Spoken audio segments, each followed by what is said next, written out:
So TikTok got banned today.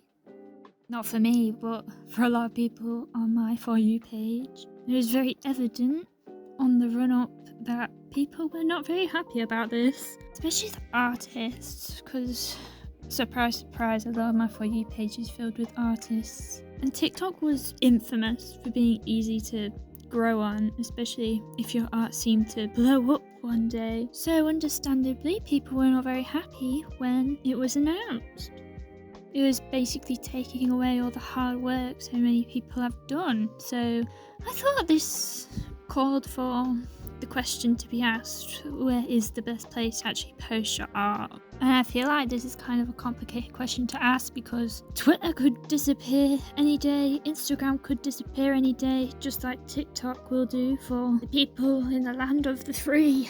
Before I start this, I just do want to say that I literally have basically zero following on all of these platforms, except for here. Here is like my biggest platform, so I don't know if it'll be good to take my word for it or anything, but you know, just take my advice with a grain of salt if you do want to take it. This will also be very brief, because I don't really have enough knowledge to go into depth with every single app under the sun. So if you're looking for a very in-depth analysis of every single social media app, I would recommend you to not watch this video because it's probably not for you or what you're looking for.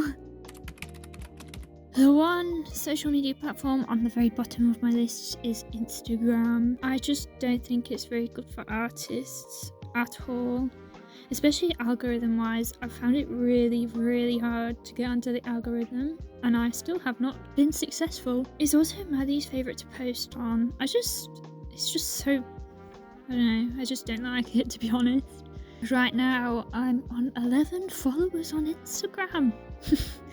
And I've tried like the whole rebrand thing when you make a new account and see if you can grow it on that one, and it just hasn't worked out for me. Maybe my art's just bad or something, or Instagram just doesn't like me, but it just hasn't worked out at all. And I feel like I've spoken to quite a few mutuals and they think the same too. It's really hard to get a following on Instagram. I feel like one of the only pros about Instagram is that literally everyone uses it, and it's actually it is pretty easy to navigate, to be fair, but a lot of people are on there, so you should in theory have a better chance of reaching people, but obviously that's not happened to me, so it might happen to you. So, you know, try it if you want to, especially if you're very lucky, if you're a lucky person, or if you're really consistent, because I think that's one of my downfalls, that I'm not very consistent with posting. So if you're a consistent artist who makes a drawing every day, then maybe Instagram is for you.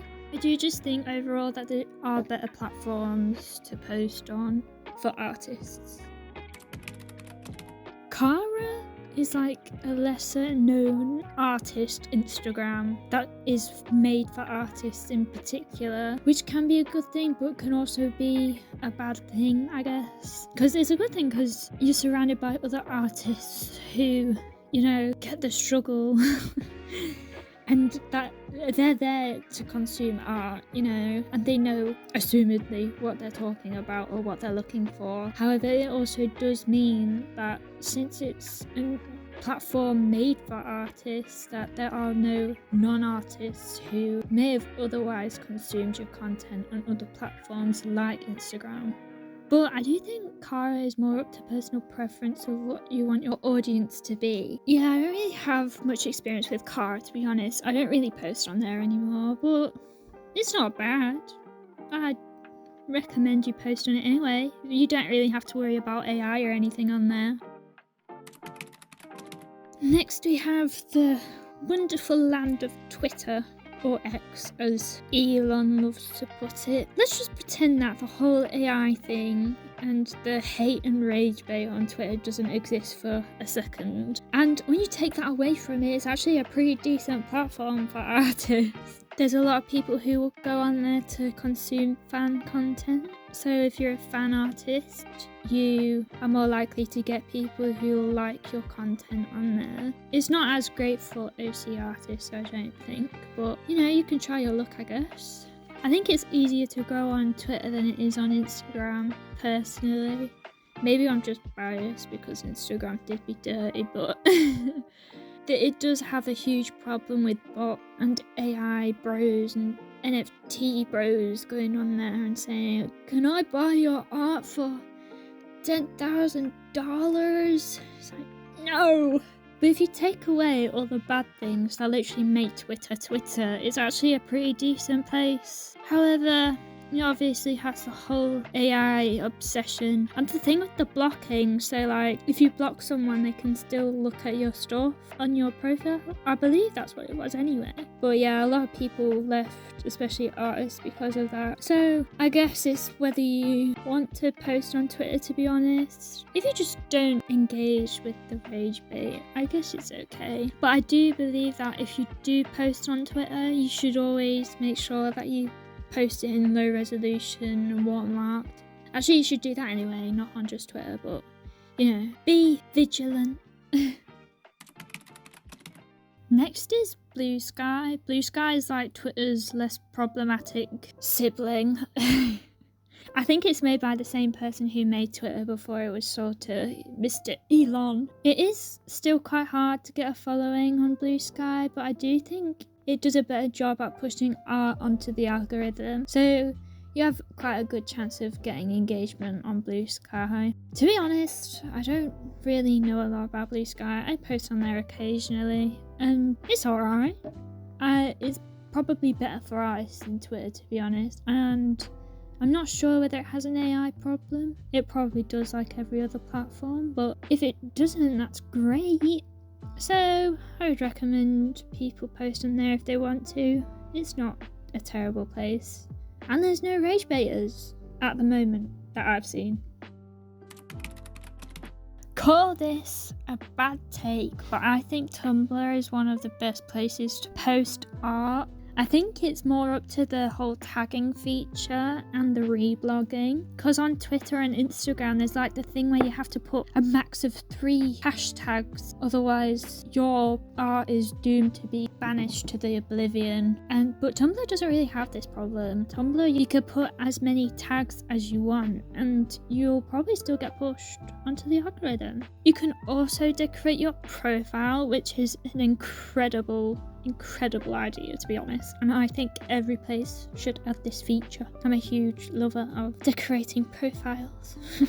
I also think it's one of the easiest places to grow on. It's one of my most popular places, or maybe I'm just delusional and biased, but Tumblr feels like it's made for artists, to be honest, and a lot of people go on there to consume fan media as well. So if you post for a certain fandom, you'll probably find people finding your post. And if you're an OC artist, I feel like a lot of people go there to find OCs as well. So, you know, give it a try. Go back to the 2000s. So, yeah, I definitely recommend Tumblr.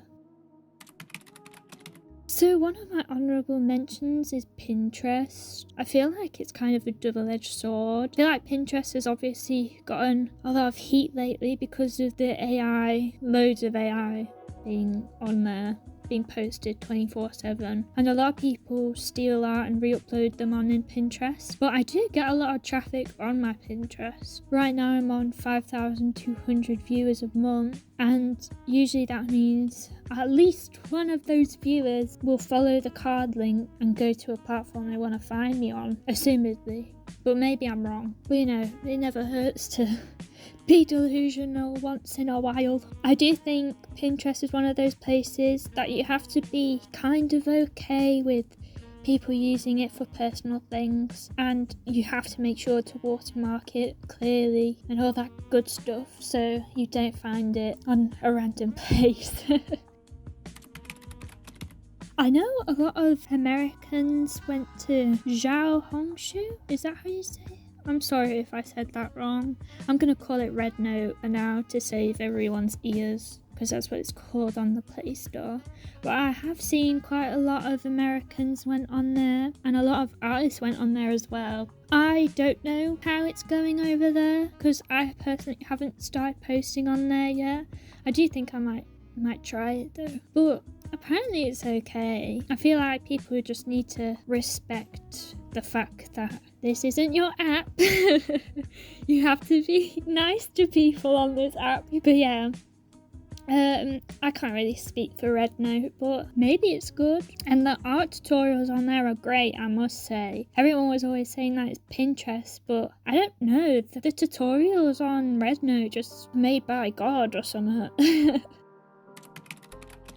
I also do think YouTube should be involved in the honourable mentions, because obviously this is my most followed platform, mostly due to short. Obviously I'm doing this, so I want to build more of a following, mostly because it's fun and I have no one to talk about my interests to. So here I am. But yeah, people are nice on here. If you're thinking about posting on YouTube, I think you should just do it, even if you don't want to show your voice. Obviously before this I posted a load of videos, especially speed paint, without my voice, so you don't need to use your voice or share your face. Even just start out posting speed paints. They take like 10 minutes to make. So yeah.